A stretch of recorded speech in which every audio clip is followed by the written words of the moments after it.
Pinakakasuhan ng plunder at graft ang mag-inang Senador Loren Legarda at Congressman Leandro Leviste kaugnay ng 10 billion pesos na kontrata para po sa kanyang solar projects na hindi naman umano napapakinabangan. Tinawag itong Ghost Electricity Project ng Office of the Ombudsman. Damay rin si dating Energy Secretary Alfonso Cusi. Nakatutok si Joseph Morong.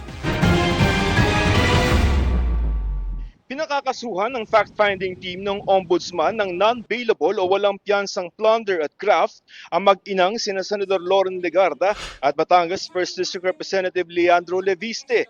Ito ay kaugnay ng 10 billion pesos na kontrata para sa mga solar projects ng kumpanya ni Leviste na hindi naman umano napakinabangan. Lumabas kasi sa investigasyon ng fact-finding team ng Ombudsman na kumuha lamang ang kumpanya ni Leviste ng mga eksklusibong prangkisa para sa solar project pero ibinenta lang ang mga ito. Ghost Electricity.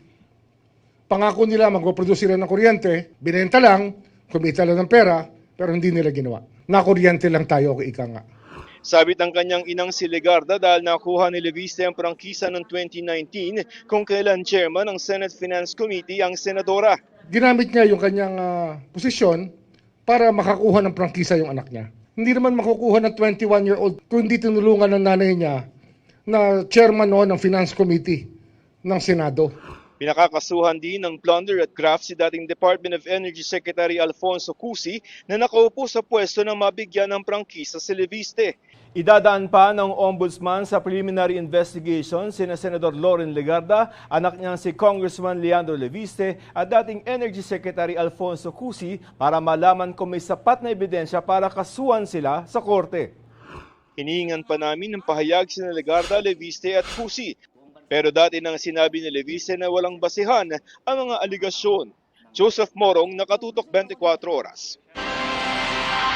Samantala, pumalag si Senadora Loren Legarda sa mga aligasyon kaugnay sa paggamit umano niya ng posisyon para bigyang prangkisa ang solar projects ng kumpanya ng anak na si Congressman Leandro Leviste. Sa isa pong pahayag mga kapuso, sinabi ni Legarda na hindi makatarungang pagdugis sa kanyang pangalan at dangal ang naturang aligasyon. Sinabi ni Legarda na wala pang natatanggap ang kanyang opisina na anumang komunikasyon mula po sa Ombudsman kaugnay sa aligasyon na tinawag niyang walang basihan. Wala anyang nagamit na public funds dito. Naniniwala silang malilinis sa kanilang pangalang kapag lumabas na ang anyay buong katotohanan.